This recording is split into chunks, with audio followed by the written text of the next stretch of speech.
Hello, welcome to today's episode of Talk and Roll.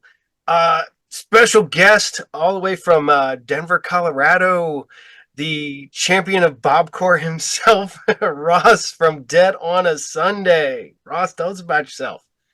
Hey, I'm Ross from Dead on a Sunday, and I'm the guy with the Bobcore thing. Although, I didn't come up with that. I mean, I came up with calling it Bobcore, but someone else came up with me sounding like Bob. So it's not like I just sat there one day and was like, I sound like Bob. I'm going to market this. So when did you find out you sound like Bob from Bob's Burgers? I actually know the date. It was October 15th of last year. Someone posted on TikTok, like just kind of like a slide comment about it. Like it seemed like it was kind of like a diss on me. Like just sounds like Bob Belcher, and I was just like, huh, kind of does. It's kind of funny. I think I'll post about it.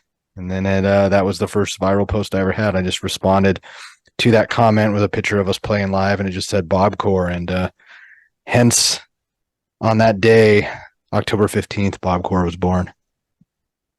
Well, for those who do not know, I don't know if I've told people this, but I discovered you because of YouTube. I was at my comic shop, and I sometimes just let music play, and I was probably listening to like some other synth wave, and all of a sudden, damn it, After Dark popped up, and I'm like, the hell's that? And then I started looking into it, and you're just like, it's Bobcore, and I'm like, fuck, he does sound just like Bob from Bob's Burgers. Yeah, I've heard that once you're told it, you can't unhear it. But I do appreciate when there's people that are like, oh, I didn't find it through, the Bobcore thing. I found it, somewhere else. I'm like, that is also very nice. Well, it's I can tell you because it was like I said, damn it, After Dark. I'm sitting there and I hear the music in the background, and I turn around. I'm expecting for the Mr. Kittie video to be playing in the background, and it's not at you. And I'm like, holy shit, this is great. And then it just kept going. I'm like, my son came over and he started, and then everybody in the shop was like, what the hell is it? So we had to look you up, and then that's how we discovered you. And it's been downhill ever since. We had to go. And I remember the day I was at the shop and your tour was coming through Columbus. I was like, Joe. He's like, what? I was like, we're going to go see Ted on a Sunday. Yeah, that was a fun show. That was a good time. Yeah, the Mr. Kitty thing. It's so yeah, every time I heard Mr. Kitty song, Mr. Kitty phrases and carries it's damn it. His verses are just damn it. So every time I heard it, I was just like, why am I just like sing this Blink song every time? And I was like, I wonder if anybody put that together ever. And then I like, kind of searched around and I was like, wow, nobody's ever said anything about this. So I made like, that's kind of where it started. I made a TikTok about how this song, had a baby with that song, and this is what it would be like. And then I had so many people in the comments of that being like, I thought I was the only one that ever heard it that way, and so I was like, okay, so I'm not crazy. Like that actually is damn it. Yeah. Well, there's so many songs that if you're listening to them, they fit the other music, and now you got all those people doing all the mashups and stuff like that, and you're like, God damn, that should not work as well as it does, and it does, and Damn It After Dark was right up there with that. Hell, that might have been why I found you. But I was listening to the mashups and found you by accident. But Bob Core aside, how did you get into the like synthwave industrial movement? I'm a product of the 90s, so kind of grew up and listening to synthy stuff and obviously industrial stuff. As been a big Nine Inch Nails fan and Prodigy fan and stuff for a long time. Huge Typo Negative fan. Not that that's industrial, but actually, just to sidetrack really quick, like Typo Negative is a shoegaze band, and you can't tell me otherwise. I know that'll piss a lot of people off, but if you listen to the way that their productions are and their songwriting is, and you listen to shoegaze, like they are a shoegaze goth band. But anyways, yeah, I was just really into that stuff, and I think my roots have always been in those things, even though I made music under a lot of different monikers in a lot of different genres.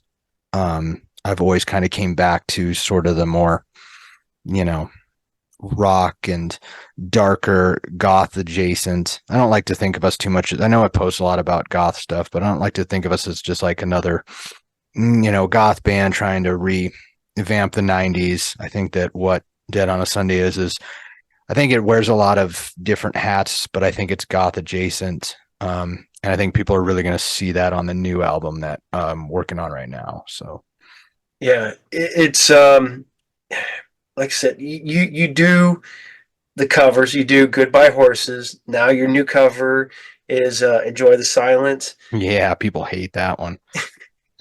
I knew I was going to get a lot of flack for doing a Depeche Mode cover.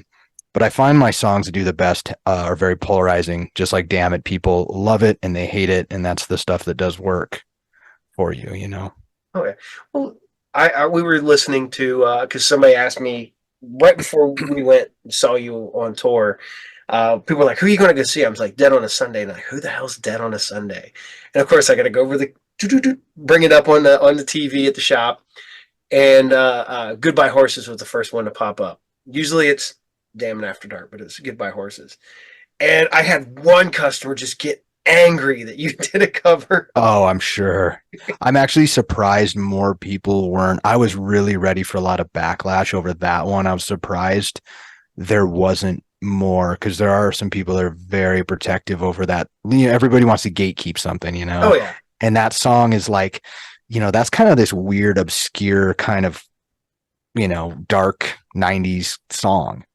And people really want to gatekeep that thing. So, yeah, I was really, really shocked that more people weren't upset about that one and that they were more upset about the Enjoy the Silence one. But Well, and so many people have done covers of Enjoy the Silence. I don't even know why it's an issue at this point, but yeah, I think Depeche Mode is one of those bands that has that kind of fan base where like they get really upset if anyone sounds like Depeche Mode or covers a Depeche Mode song or classifies Depeche Mode in the wrong genre to what they think it is. You know what I mean? oh yeah. Mm-hmm. Well, we had a discussion a while back on trying to classify music, and it's like, is it noise, industrial, goth, synth? Well, this is I don't know. Synth wave is one. Yeah, I mean, I think all artists hate having their music classified. We all hate genre tags. Um I embrace it more because I do realize that people they need to put something under a category to understand it and for it to kind of spread. So do I love, the dark wave, like goth sort of, tag on the Dead on a Sunday stuff? Not really, because I think that that's such a small fraction of what this project actually has to offer. If you listen to the catalog, quickly find out like, while I said it's goth adjacent, there's not a lot of stuff that's directly goth or really even darkwave. That's kind of more like the covers, Yeah, Yeah. yeah. It does get hard, and it's funny because I talked to a band I loved when I was a kid, and they were very different from that type of music. There's a band called White Trash came out in the '90s. Uh, they were their band consisted of. I always said it was the cool kids that had hung out with the band geeks, and they decided to form a band. And they did not know how to classify them. So touring was nearly impossible for these guys back in the day because you couldn't be put on a tour. And I heard the same thing with Rob Zombie in the early years. They had issues with just trying to figure out where to put them on tour at. Oh yeah, White Zombie. Yeah, especially if you ever listen to White Zombie's first record before La Sexy Throw. No, they had a couple before that. I got Make 'Em Die Slowly. Yeah, they were such a weird band. Yeah, they classified it was a noise rock or something like that. Yeah, it was like this, but it was like this weird like hippie punks type. It was just I honestly I hate it. I love Lost Six Eastro and I love the Electric Head record, but yeah, that their early stuff was like, man, it's hard to listen to. I know people that are the exact opposite. They're like, yeah, their music was great, and then they got all mainstream. I'm like, what? Yeah, I think their early music is a little obscure for like I like stuff that's like a little more refined and like focused. and has a little more of a vision. I can appreciate the artistic quality of their early stuff, but as far as like something I want to like sit down and listen to, especially as a front to back album, like no thanks. Yeah. Well, No offense, Rob. yeah, yeah, he definitely watches the show. Oh, for sure. Well, it's funny because I legitimately bought my tickets to go see you, and then like a week later, Alice Cooper was in a town like 10 minutes away from my house. So everybody's like, "Oh, I'm going to a concert. You go see?" No, I'm going to see Dead on a Sunday. You're not seeing Alice Cooper. I've seen Alice Cooper. I could never seen Dead on a Sunday. I've seen Alice Cooper too. It was Marilyn Manson and Alice Cooper, and yeah, Alice was great. That was like 2013.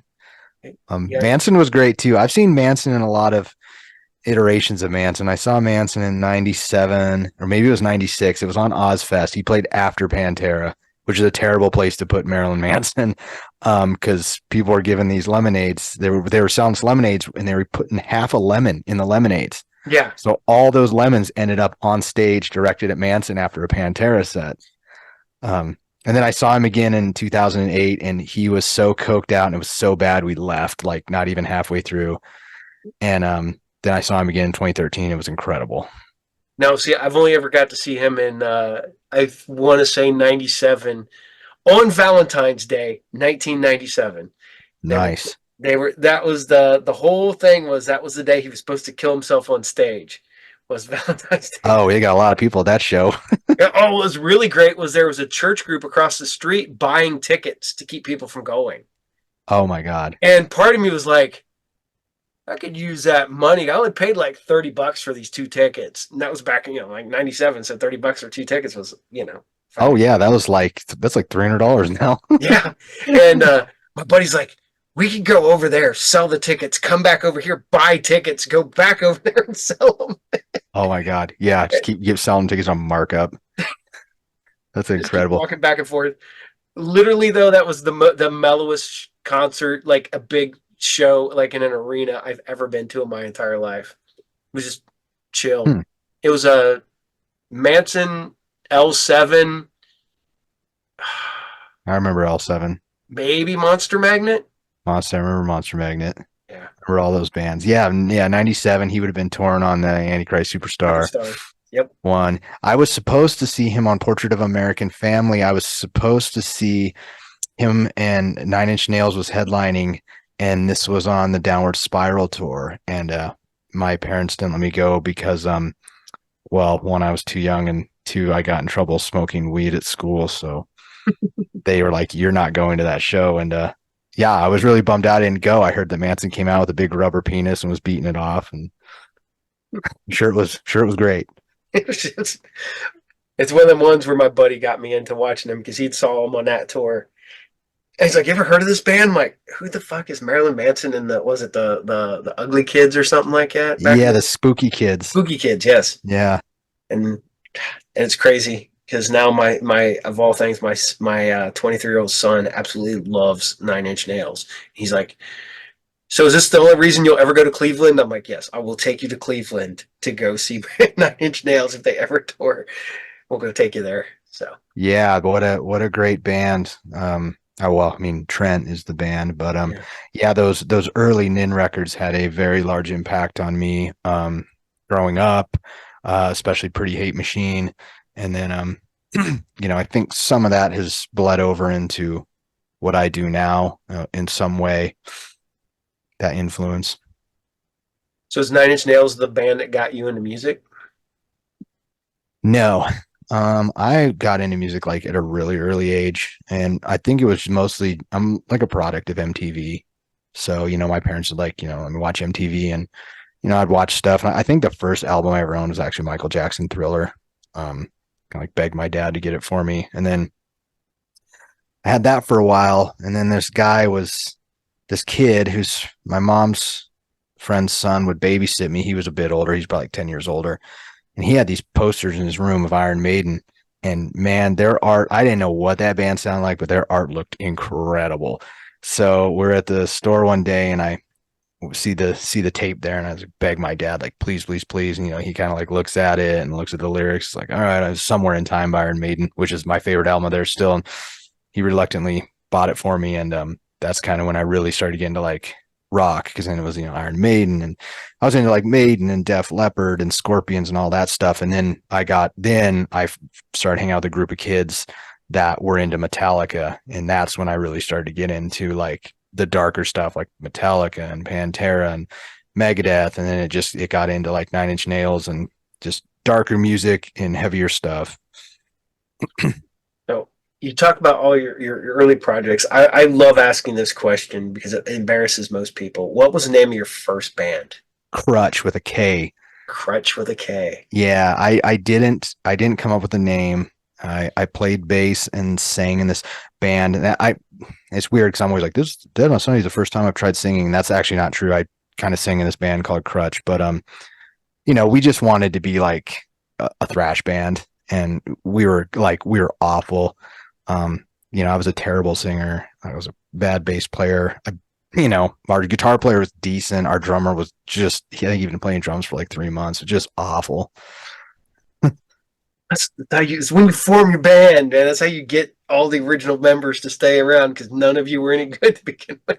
Yeah, it's true. Yeah, no, we went our separate ways pretty quick because I stopped wanting to be in a thrash band. I was like, I want to do stuff that's like, a little more like musically involved. And I think that I started to practice more, and I started to hear music differently. And I think I was in that band for a couple of years. We did that for a couple of years, and I just kind of like felt like those guys weren't they weren't really into doing anything else or growing. They kind of just wanted to like, drink beers, try to get chicks, and like, play thrash metal. And I was like, like sort of just want to like, do something that's like kind of artistically like fulfilling. As a almost 50-year-old man that grew up loving thrash metal, I can tell you this: thrash metal is not the music you need to play to get chicks. Yeah. Oh, 100%. Yeah. That was definitely not it.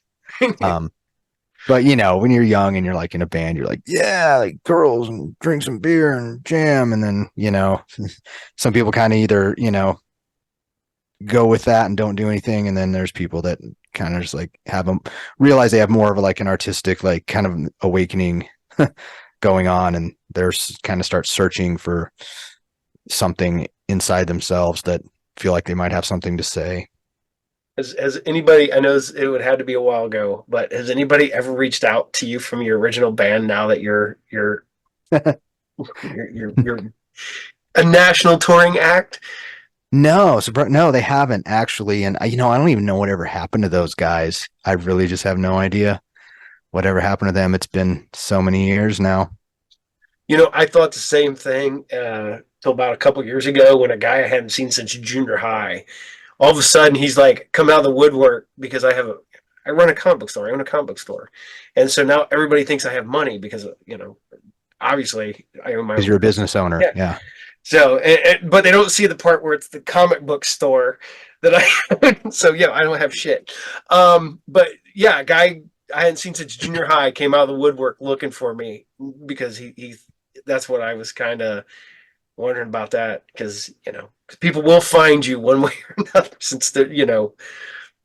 That's true. I mean, I've had some people come out of the woodwork, but I don't date like that far back. I think more sort of people I was previously kind of in the I was I was in the electronic music space, and I toured and DJ'd on that circuit for like 7 or 8 years. So I've had some people, and I think people kind of thought I fell off, and then they sort of dug it up and, oh, he's doing this other thing that's completely different now. What was your DJ name? Oh, I don't want to say. I don't want people to go find it, Not that I'm like, I think that music's great I really think it's great. I'm really proud of that music. It's just, it's such a Departure. Yeah, it's just like I don't know that person anymore. I've just changed so much since then, and I think that kind of more. I think I found what I was been trying to do for so many years, or wanted to do, but maybe was too afraid to try to do. I think I've got into the electronic thing because I was in bands for so many years, and it seemed like the band always fucked up based on other members. Like I feel like I was one of the few people in the band that was always like dumping all their money into it, like pushing it really hard, like trying to push everybody, like setting up the shows, like doing all the stuff I do now. But and I felt like, there was always dead weight getting drug along. And the worst part of it is it was usually the vocalist that would end up screwing up the band, because I've been in a lot of bands. So it's usually the singer they would either quit the band, and then, your singer change, and, or they would just wouldn't be serious, or they would just suck. And yeah, so I was like, getting this if I do this electronic thing, I can just produce music on my own by myself, and I don't need other people involved. And then no one can fuck this up but me. And then the artistic vision about it is like, it's just mine. I don't have to make compromises. And it's not that I guess maybe I'm kind of a control freak, but it's not so much that as I just, when I have an idea or a vision about a piece of art, I don't like to make a lot of compromises on that. And it was only after doing so much electronic music production that I started to learn how to, like, I got interested in, like, well, how do you produce like rock records now? How could I produce a rock record? So there's a learning curve involved there too. And like, how can I produce my own vocals? And there's a large learning curve there where I just had to stick my face in this microphone and figure out how I can sound cool on a record that I would make, because I'm not like a trained singer. I'm not like I don't by any reason think that I'm even a good singer. I've never even thought I had the kind of voice that people would enjoy knew I could sing, but I was like, I'm not sure I have the voice and the tone that people even just want to tolerate listening to. Like, maybe someone else with a better tonal quality should be singing this song. And then I finally was just, like, well, fuck that. I think, I have something to say, and I want to do this thing before I'm dead. So let's just give it a shot. Well, you your evolution, because from you telling me about it, that you're 100% in control. This is all Dead on a Sunday. It's just you. I mean, your band's, lack of a better term, guns for hire, correct? Yeah, I write, record, produce, mix, master. I design the merch. I do all the stuff. And yeah, the band is hired on. There's some of my good friends.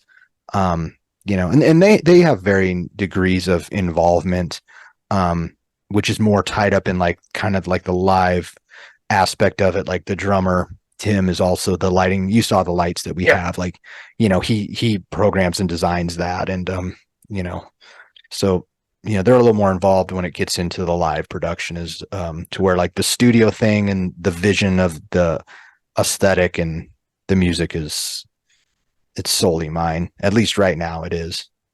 And he's got to wear the bunny hat. So Yeah. Tim plays ball with the bunny hat. We're changing up the look a lot for the next tour that we will put out a record this coming year, and we will tour on that record extensively. So we're changing up the look a little bit. So I think the Super Bob stuff, it's gimmicky and it's fun to do in the show, but we're sort of shedding some of that, and still using some of it, but making it more of our own thing and fun in a new way. yeah, so just keep Damn It After Dark as your encore, and we'll be okay.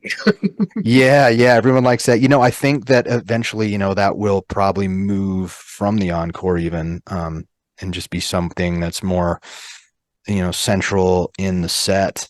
But I mean, I know people love that song, and I get it. It took me a long time to understand why they like that, because I feel like there's so much better music that the project has to offer than that cover. But I understand the obsession with it. Well, it's unique, it's different, it's catchy, and it clicks so many boxes. I think that's why so many people have just taken to it.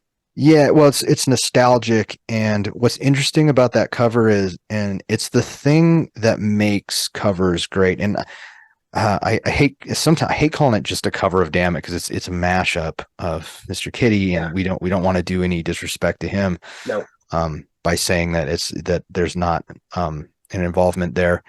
But what's interesting about it is, and what makes a cover great, in my opinion, is when something can sound so unbelievably different from the original and still get across the same point somehow.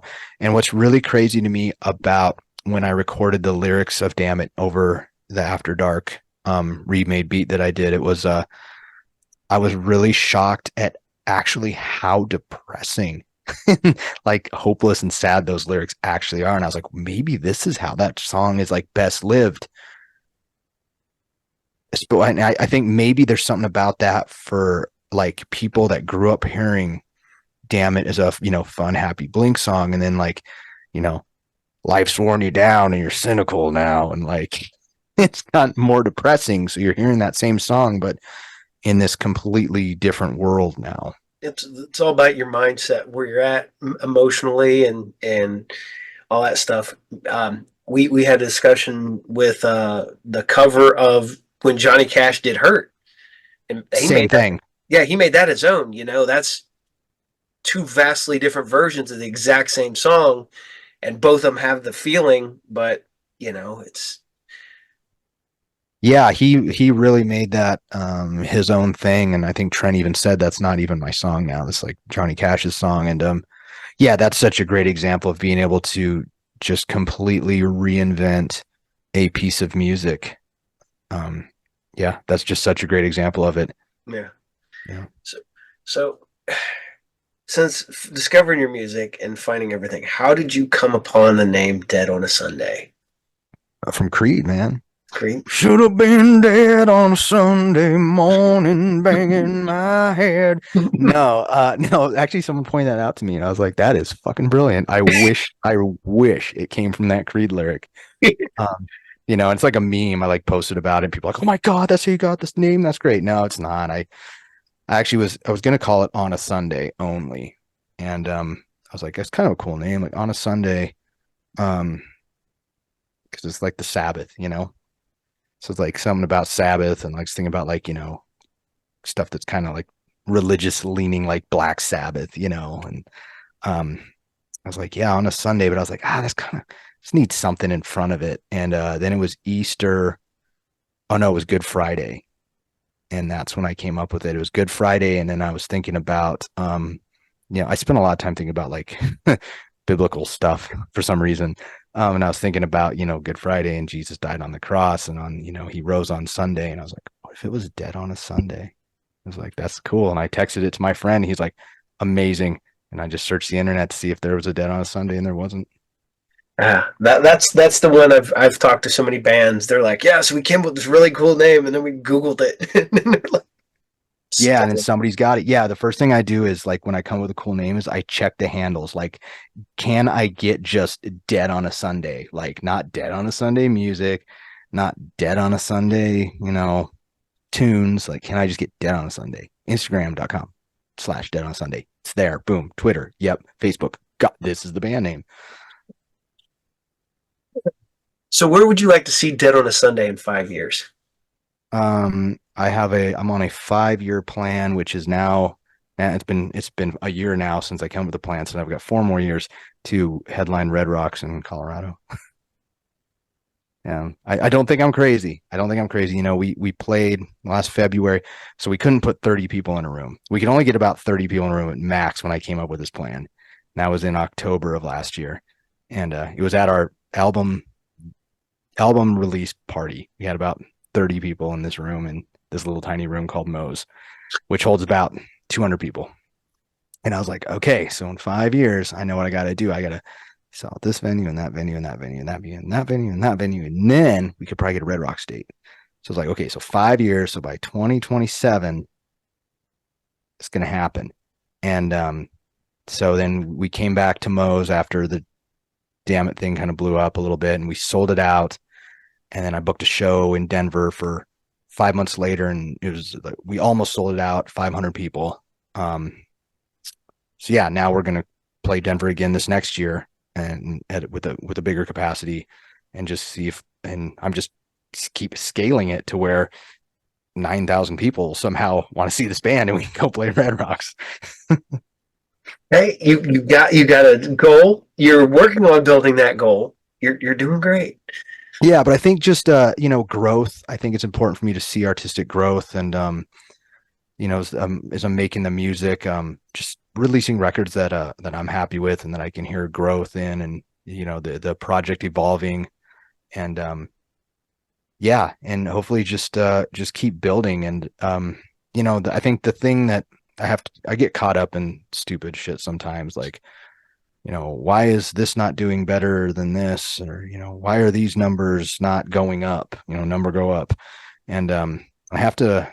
I constantly get reminded by messages and comments from people that are like, this album saved my life of yours, and or this music connected with me at like a really dark time, and it made me feel like not alone. And and it's like, okay, that's actually what I care about, because it's like what music did for me, growing up, or still does for me when I feel like, lost or misunderstood. I'm the guy I'm the kid that doesn't fit in at the party. That's me. Like I'm the kid in the corner doesn't know how to talk to anybody. Um, you know, like, people picked on in school, stuff like that. So when it's like you get that sort of thing happening where people can relate, or you can do something to impact their lives, and make them just not feel like such an outsider. I think that's that reminds me that that's why I do it. So I hope in 5 years that more people have felt that way, and you know the project has been able to connect with more people on that level.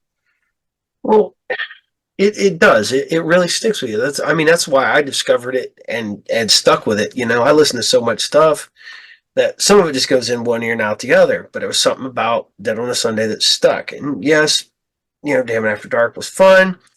And then the cover of Goodbye Horses, and then I started finding some of your live stuff and whatever. And I was like, okay, this is.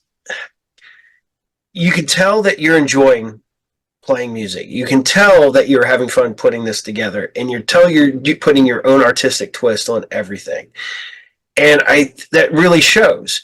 And it's the positivity, I guess, of being something so kind of dark works to I lack of a better term, but it's something that catches you. It gets you emotionally connected, and it is the guy that sits in the back of the room, at a party playing with the dog instead of hanging out with the people.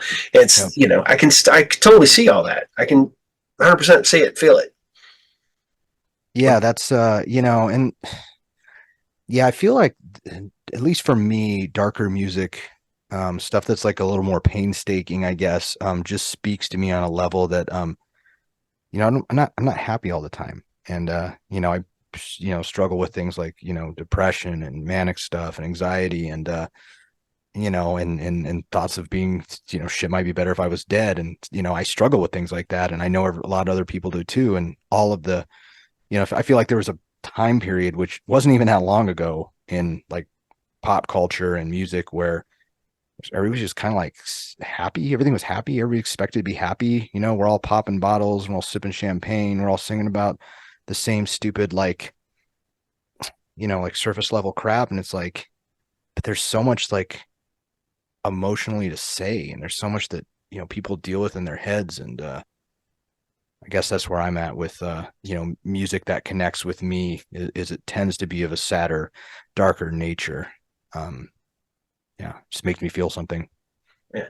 Do you ever have trouble writing when you're actually in a good mood?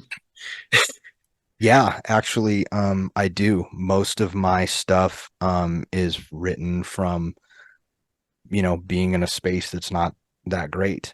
Especially the first album, the Strange Days album, is very like, I wrote a lot of that stuff like in and out of, like mental states that weren't really awesome to be in. But that's how I cope with things, and that's how I organize my thoughts, is by writing, making sounds, writing chords, writing lyrics.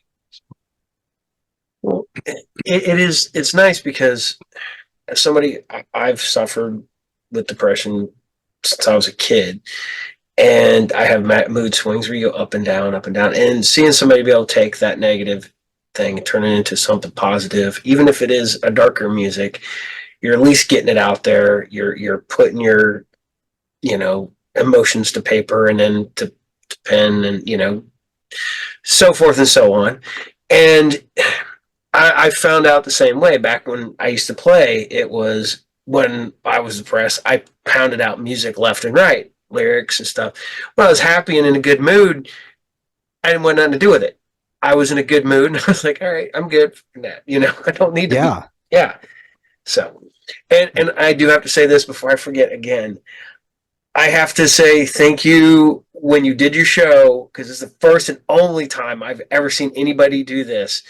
You come, it wasn't you, somebody come on stage and was like, there will be strobe lights and light shows. So if you do have any seizure issues, blah, blah, blah, please exit now. You'll be refunded and stuff like that. I'm like, holy crap. I've never seen that happen before ever in my entire life. Right. Yeah. I have our drummer who's also lighting director get up there and do that. Yeah, we figured that one out real quick. We were playing a show in Portland and it was packed, sold out, and this girl came up and was asking our sound man, like, is there flashing lights? And he came and talked to me. He's like, this girl wants to know about the flashing lights. I was like, yeah, actually, we should probably say something about this because there are a lot of flashing lights, and like if you weren't expecting this, you're just here to have a good time, and then you have a seizure over this, like that would suck. So yeah, we made it like a thing to, inform people, and we have had people leave. Well, I got on a big synthwave kick recently. Hmm. And so I've seen Time Cop, I've seen Health, I've seen Author and Punisher, and Perturbator, and all massive light shows. Yeah. And there's no warning anywhere on anything. And I'm like, man, that's amazing that these guys have stepped up and done something about that. So Yeah, I mean, it's also crazy to not have a sign or something on the ticket just because if you don't inform someone and they have a seizure at your show, like, I mean, not only does that suck because you could have prevented it by telling them something, but like you get really sued for that too. yeah. So it's Well, just a lot of area there. yeah. And the thing is, though, is now everybody's ticket's digital. So you just scan your phone. I don't think I've ever read a ticket that's been on my phone ever. I really It's should. it's true. I mean, they might have something about the lights inside of that ticket, which I guess if you were like, oh, I'm going to sue you because I have health problems you didn't have, they're like, well, look through your ticket. We have it Yep. right here in like little dinky print that you're never going to read that we have flashing lights. Yeah. Um, but yeah, I think that it's good to make people aware of it. And it's Yeah. kind of cool too, because it kind of honestly kind of hypes the crowd up. Cause like sometimes, like, especially when the room's really packed and he would get up there and do that, people just be like, yeah, like, get really excited about it. It's like, okay. And then you auctioned off one of the lights at the show, and Yeah, part of the me, coffins. yeah, the coffin. Part of me wanted one, and I'm like, my son looked at me and goes, "Where the hell are we gonna put it? We gotta get back Oh, to I know. That was crazy. I know. Yeah, that was the drummer's idea. That was, that was his idea to make those. So we handmade those. And then, he was like, we should, we're getting down to the end of the tour. And he's like, we don't want to carry these things home. We're probably not going to use them again. Like, we need to get rid of these things. And I'm like, we'll throw them in a dumpster, like at the end of the tour. And he's like, no, we should like sell these. And I was like, who is going to come to a show and then carry a 6 foot tall coffin out of the show? Like, these people are probably taking Ubers here. Like where do you think they're going to want to take this home? So yeah, I mean, it didn't work. Like we didn't get rid of a single one of them. I still have them. They're here.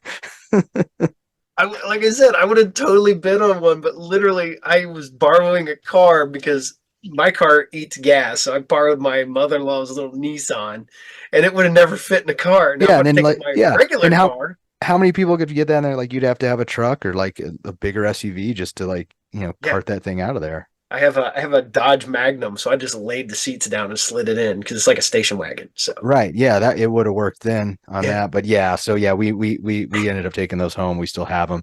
And he is currently devising how he thinks that he's gonna sell these things at we're gonna announce like a big hometown show before we do a big tour this year. And he's trying to devise how he's going to sell the.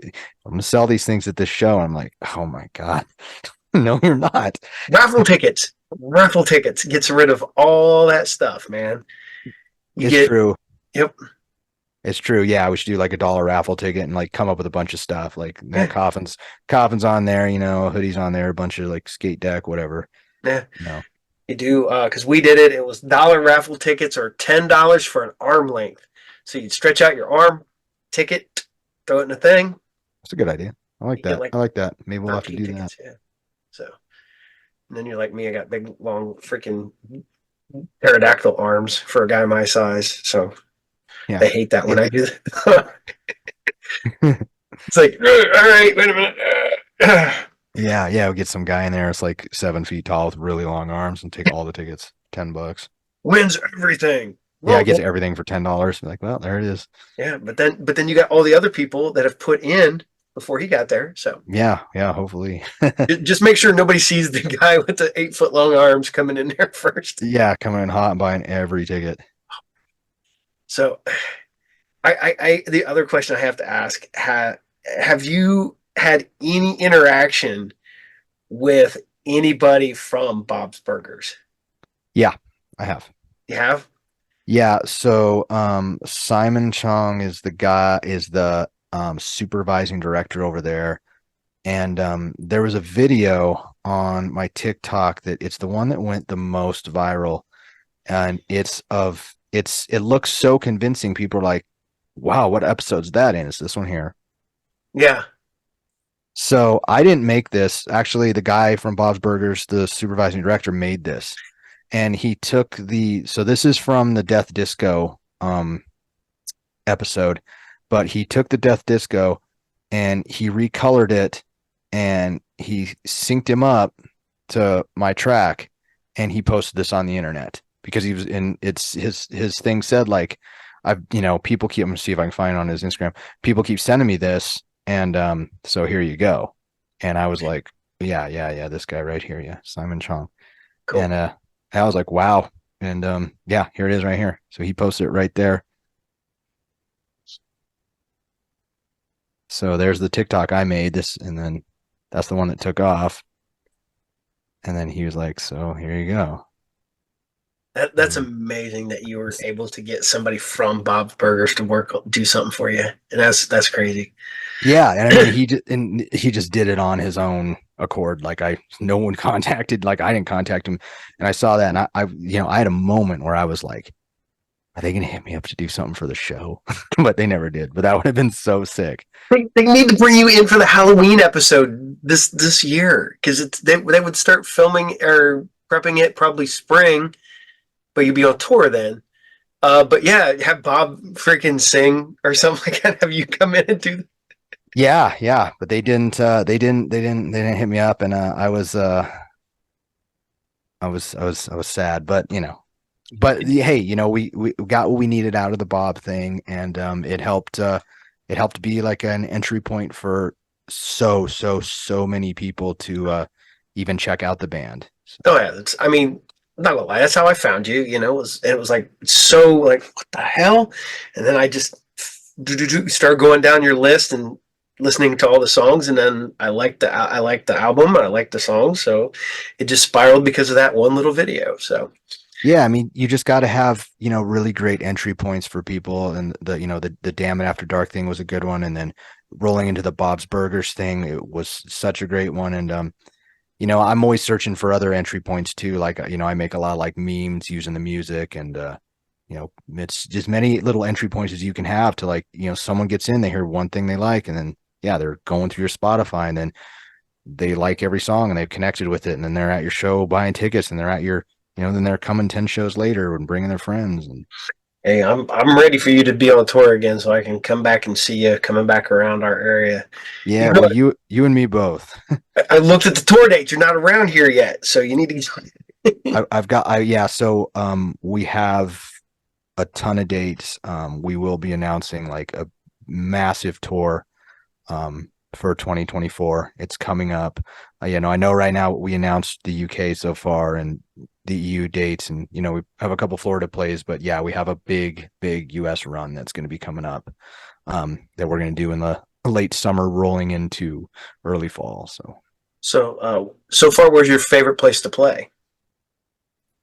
Man, that's hard. Like, I mean, we just had so many great spots to play. Portland's crowd was amazing. San Antonio's crowd was incredible.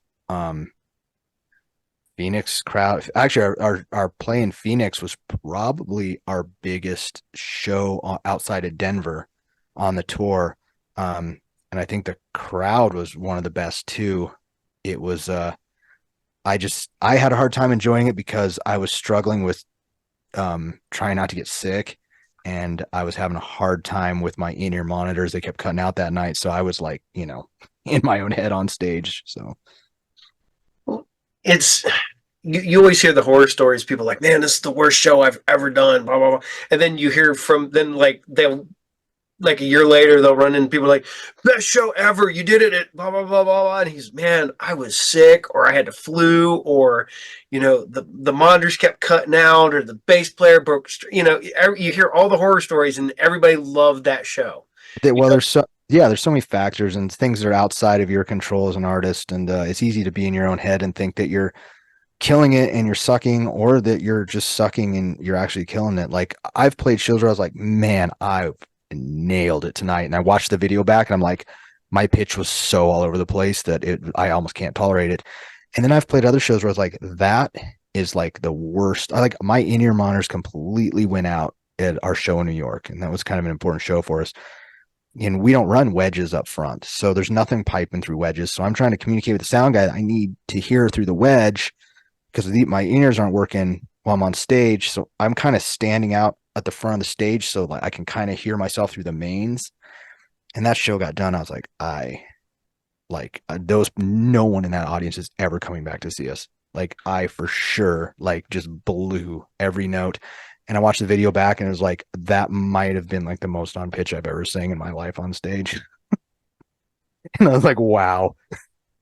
well, I've been to shows where the mics have cut out. The speakers have blown up. I had one where the sound guy was not the band sound guy. So the two opening acts had their guys doing the sound, and the headlining act just had the sound guy from Yeah, the the house guy. house guy. And so the first two acts sounded great. The headlining act sounded like crap because they would not fix anything. There was so much bass you couldn't hear the lyrics because it was just vibrating everything. And the lead singer just threw a fit mid show. It's like, somebody needs to fix this shit now. Oh yeah, I've seen some guys throw some fits on stage over the sound for sure from some big bands. It's really yeah. Anybody that's in a band listening, you're planning on touring, like, bring your own sound guy. We learned that one really quick. Like, we went out last spring and we did about 7 or 8 dates, kind of our first shot at touring. And we used house sound guys, and learned really fast that that is not the move. Like, spend some money, have a little bit of a budget to try to just bring someone that, even if they're like a C or D level sound person, just someone that like kind of knows your music, and you can have sort of a consistent mix every night. And we kind of solved it too. Like, we bring our own digital mixer, we bring our own mics, and we have our sound guy mix everything in our own mixer through our own mics that we know every single night. And then we just send 2 direct lines out of that, left and right, to the front of the house. That way our stuff's all contained. Our settings are always the same. No one's touching it when they're running the other bands. And then we have our own sound guy that he knows how we like it, how that part should sound, how to mix my vocals so they're not too dry, too wet, like stuff like that. It's I'm slowly getting into trying to be a promoter locally, because we used to Mm. have our little small town used to have a really good thriving music scene at one point, and now it's nothing. It's dead. And there goes my kid running across the floor. Mm. But it's I want to bring something back. So I end up finding a couple sound guys, all because of my comic shop of all things. And, this guy's like, it's fun because you get these guys that'll bring me like, hey, this is the concert, this is a show I did, blah, blah, blah. Listen to it. And you're like, all right, all right, all right. No, this is a show I did. This one sounds like shit. And they'll even let me bring up other shows. And I'm like, oh, okay, because this was a night, couldn't get nothing right. The whatever, and they told me exactly what happened that night, and they told me what happened this night. I'm like, okay, cool. So hopefully I'll work with them guys again. So No, that's cool. You're gonna start. You're working on promoting shows. That's. I mean, it's a tough racket. well, I don't know when to stop. My wife hates it. I'm literally I do my own business. I do 4 shows a week on YouTube. I do my own comic book convention that we're expanding this year. We're going from 2 1-day shows to 1 2-day show, and I'm booking guests and a musical for after the show on Saturday night. We're getting a band there because we have this huge room, and so I've got to get learning more and more and more. I have friends that are in the music business. I have friends that have been promoters. I've had friends that are wrestling promoters. I have friends that are, comic book convention promoters. So I'm doing everything I'm learning from all my friends to make mine the best possible I can be. So that's where I'm currently at. So when you say a comic book shop that you're running, do you like? God, see, I have a bunch of comics. I do Yeah, from when I was a kid. I have some great stuff too. I've got like first appearance of Hobgoblin on Amazing Spider-Man. I've got nice. like Spider-Man, Todd McFarlane #1, um, stuff like that. I don't even know if that stuff's worth anything anymore. I've got Of like course, Spawn. Hobgoblin is. Is it? Yeah, I've got Spawn 1 through 10. They Spawn's worth going anything? up. It was for the longest time. It was like a $10 book, and I think it hit like 30 at one point, but it's still setting at like 20 25 now. So Okay, yeah, I just didn't know like if there was, I was like, man, do people still? Because I went to comic shops when I was a kid. You yeah, know. there's still people out there. There's still I buy almost all the time, and matter of fact, I got my 3 huge books over there, and I make sure the wife knows exactly where those are. I was like, because if anything happens to me, just take those, put them aside, don't touch them. It's Giant Size X-Men #1, first full X-Men team that everybody remembers. Yep. Hulk 181, first Wolverine, and then Amazing Spider-Man 121, Death of Gwen Stacy. Oh, Those were my big ones. I've my grails, I guess, what people call them, and yeah, so that's for my kids down the road. So yeah, I'll have to go through mine and maybe I'll bounce them off you because I have a bunch of. I've got like you know, Death of the Green Goblin Unmasked. I was really into Hobgoblin and Green Goblin when I was like a kid, so I yeah, acquired a lot of Spider-Mans with those characters in them. well, the was it the Hobgoblin's seen a lot of play. The first appearance, those Death of the Green Goblin stuff like that, because that's what 122. It's Death of the Green Goblin, I think. Okay. 123. Because he kills off the Green Goblin. The Green Goblin dies off shortly after the Goblin kills Gwen Stacy. Yep. So, but yeah, as you can see, this is my what I call my lair. It's my basement. It's a finished basement. This used to be a bar. It is now pretty much floor to ceiling comic boxes. Um, there's boxes sitting everywhere over here. Yeah. There's Yeah, I can see you got an X-Men arcade back there. Yeah, that's my. And if you go all the way back here and I turn the lights on, that's my arcade. Nice. So I have Star Wars. I got Turtles, Mortal Kombat, uh, 2 of the Marvel stand-up ones, plus X-Men, and yeah, 'cause I'm a crazy person that does not stop. I collect vinyl. I got vinyl over here. The goal was I was going to take the bar completely down. And I was going to turn it into a DJ booth. So I was going to put the stereo equipment all up here, put all the records and all Oh the yeah. music underneath it. Yeah, it's Spin still the some plan. vinyl. Yep.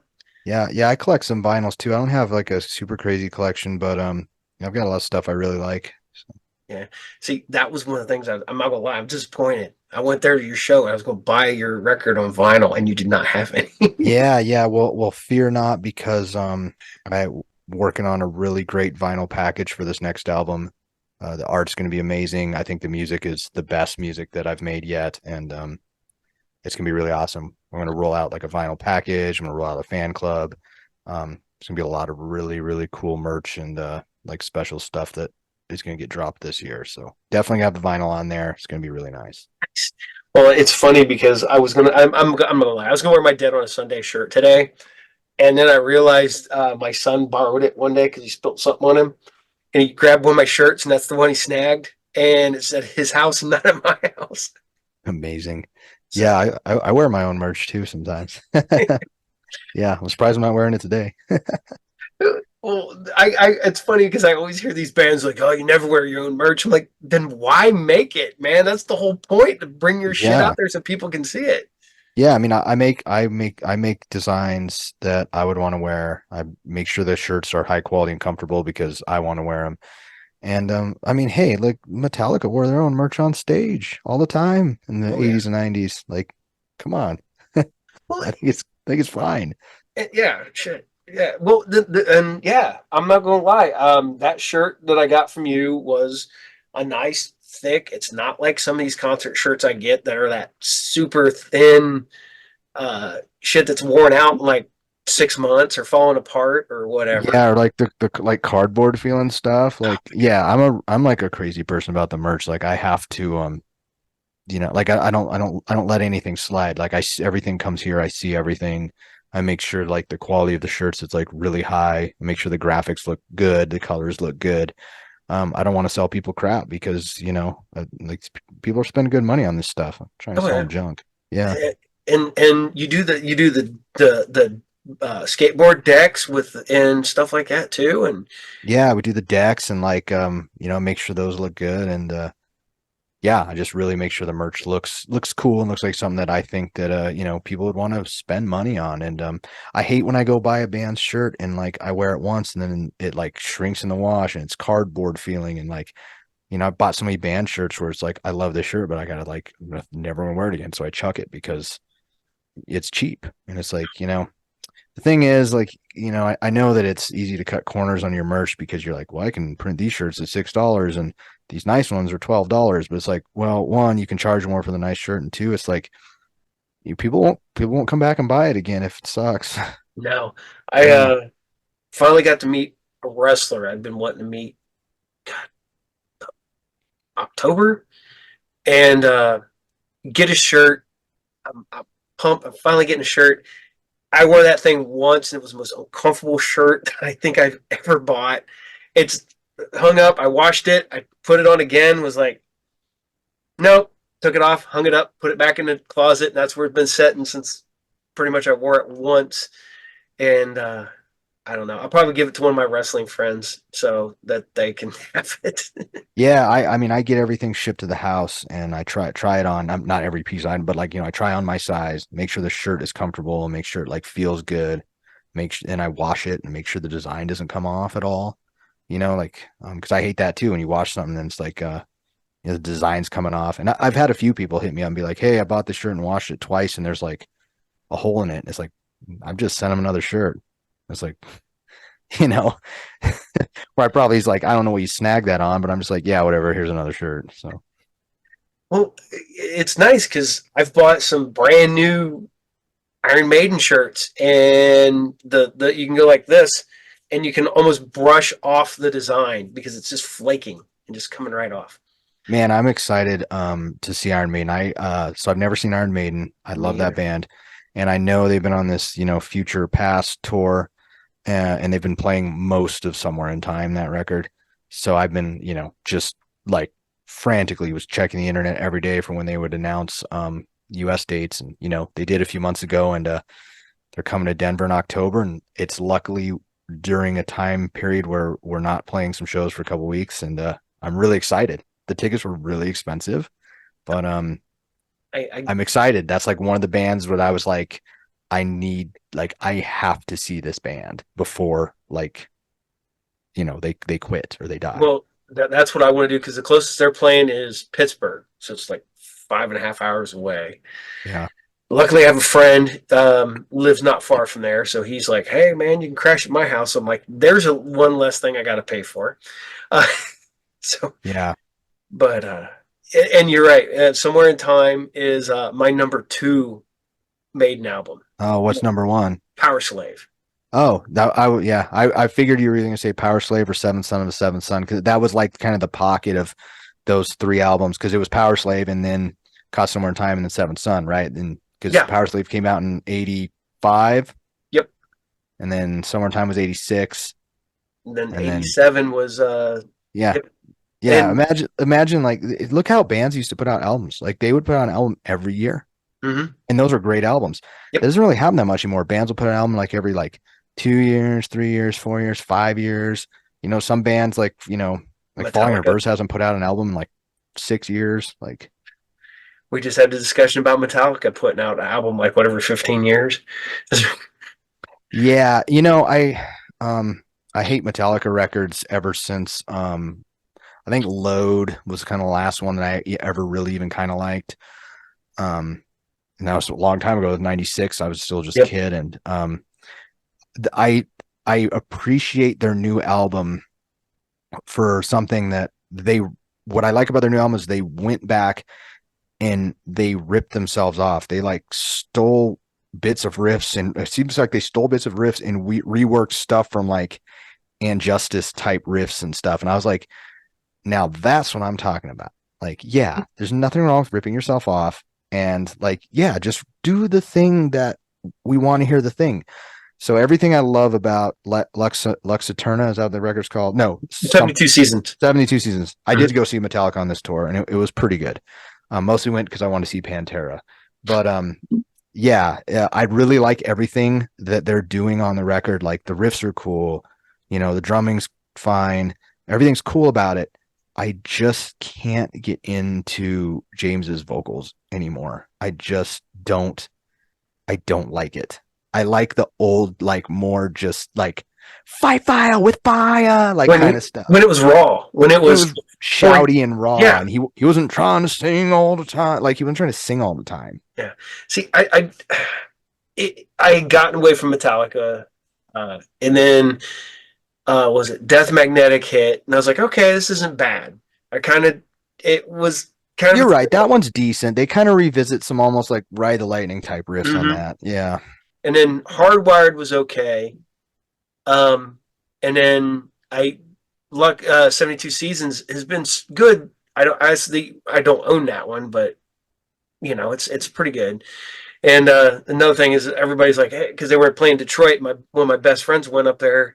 He's like, "You gonna go see him?" I was like, nah. That Metallica I want to see is long gone.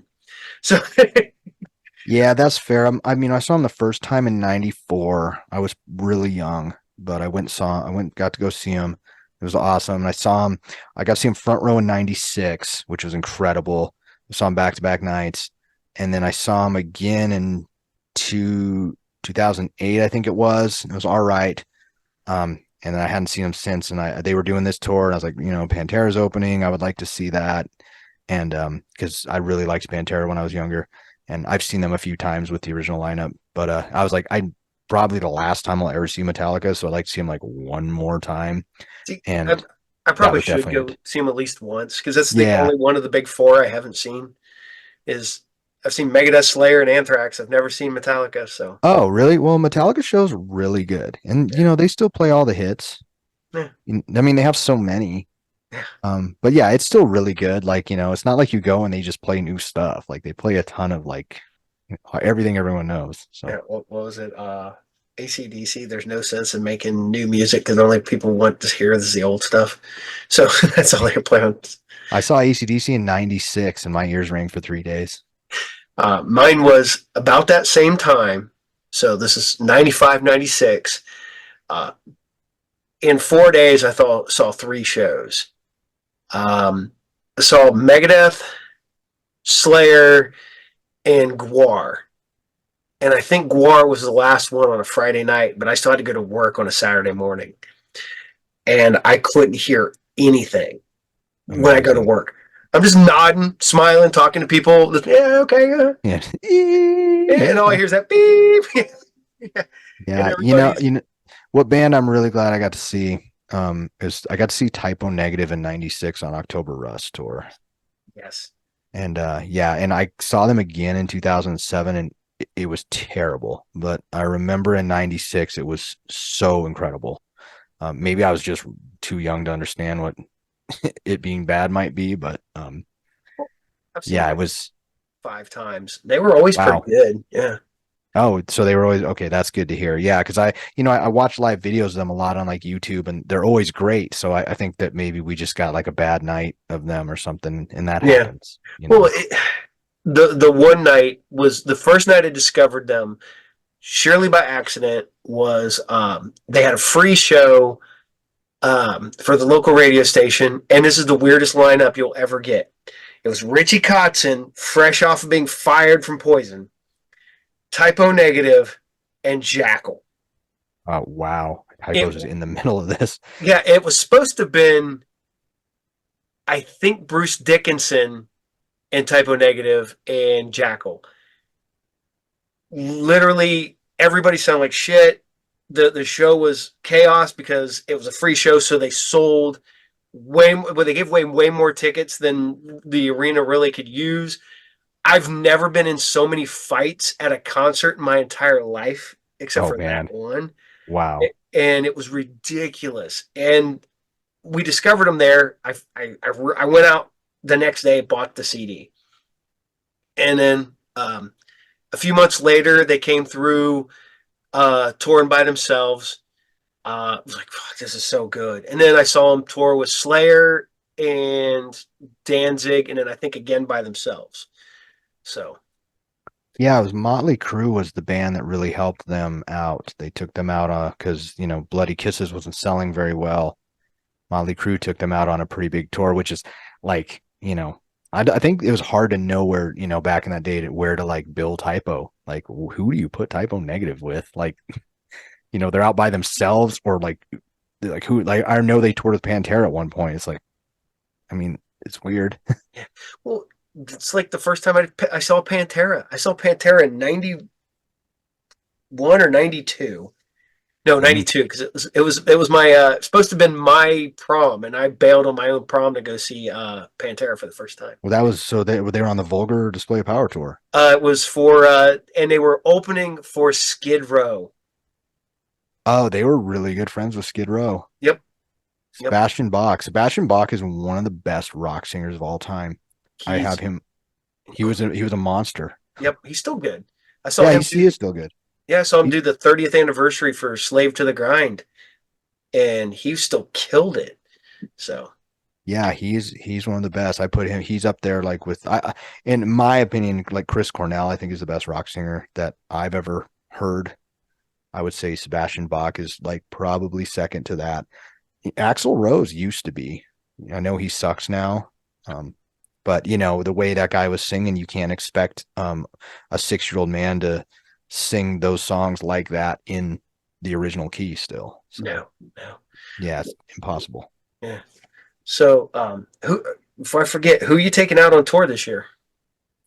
We If you have, haven't decided yet, but we're look we've kind of been talking to my friends they're in a goth band called Haunt Me. I don't know if you've heard of Haunt Me. sounds familiar. Yeah, they're really good. We've been looking at taking them out. We were talking with them about taking them out for some dates. Um, yeah, there's a couple other artists that I like that are sort of in the um, in consideration for it.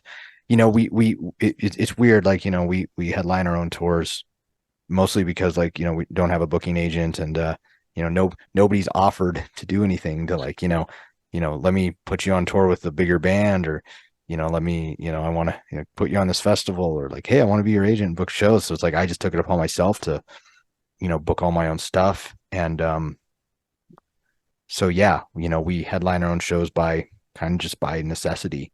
And Well, would I like to go out with a bigger band that, we could, play some bigger shows and win over some of their fans? Like, yeah, I just don't, I don't even know how to get into that space. So because man, there's so many like synthwave bands, and synth pop bands. I think you would just like slide right in there with, and I'm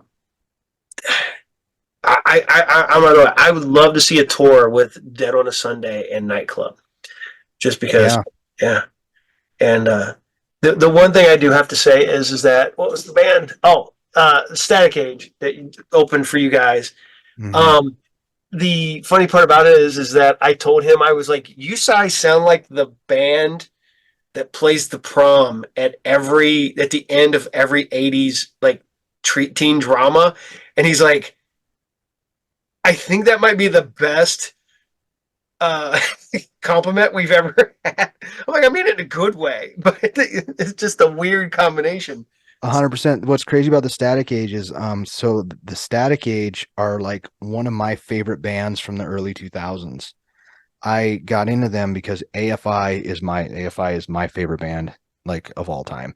And AFI took the Static Age on tour during like the Sing the Sorrow era, and I found about Static Age, and like my band, we used to listen to Static Age and just be like, God, this band is fucking cool. I wish we could be like this band. And yeah, it's just crazy that, like, years later I like cultivated a friendship with the vocalist, and then they're out on tour opening for us. It's kind of weird. So it was cool to be able to watch the Static Age and hear them play these songs I've been listening to for 20 years every night. So Did it ever like you just like geek out, just be like, I got these guys out. yeah, there's some moments where it was like, this is kind of crazy. Like, and I've had that before too. I had a Eric Victoriano come out and open some shows for me once, and he was the singer from this band called Strata, who they had this song called Strata Presents the End of the World, or this album called Strata Presents the End of the World back in 2006 or 7, that I just love that record, and it's like one of my favorite records. It's just so well done, and it was just kind of surreal to have, like, that guy's out here opening for me. What the hell? Like, kind of love that guy's record. Oh yeah. Well, man, I don't want to keep you any longer. Absolutely. I told you about an hour, but so where can people find you online at? Yeah, just anything slash Dead on a Sunday. So, it's everywhere, and check it out. And if you like it, you like it. And if you hate it, you know, that's good too. Just leave a comment either way. Yeah. And when's your tour start? We will start touring officially in July 19th, and we'll be announcing US dates in the coming months as we get closer to an album release, which I'm, still waiting to announce. So, Yeah, and man, it's been a blast. And I'm going to tell people this: you go to the show, you go there. This man will come out and say hi, take pictures, and sign your merch and all that funness. So you are very personable at shows. So yeah, I am personal at shows, and also if you have a sensitivity to light, if you suffer from epileptic seizures due to a sensitivity to light, please stay home. yes, or at least come in, buy merch, and then go back. You can buy merch, and yeah, and I will shake your hand and sign it, and then yeah. Yeah. So this has been blast, man, and I can't wait to see you on tour again. And I've been pushing you Awesome. guys so hard at the shop because I fucking love this. And then the Depeche Mode cover, Enjoy the Silence. I don't care. It's good. So Thank it's you. Thank you. No, thanks for showing it to your friends. And, that's nothing drives a project harder than word of mouth. So thank you. yeah. And it's been fun, and hope to see you on tour with some other bands that I'm hopefully going to see this year too. So maybe you'll be opening for or with.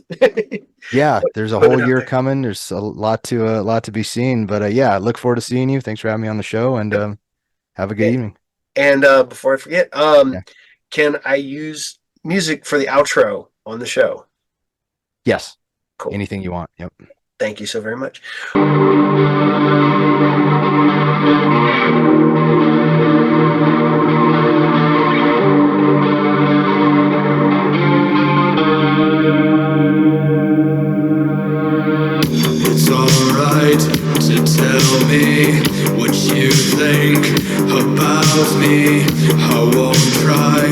to argue or hold it against you.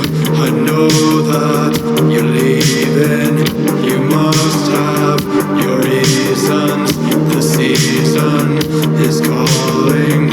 Your pictures are falling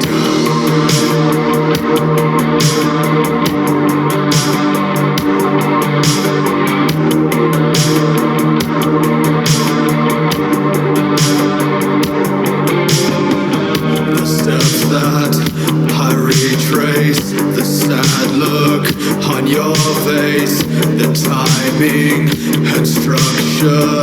Did you hear? He fucked her a day late, a buckshot. I'm writing the report on losing and failing. When I move, I'm flailing now, and it's happened once again. I'll turn to a friend, someone that understands, sticks to the master plan. But everybody's gone, and I've been here for too long to face this on my own. Well, I guess this is growing up.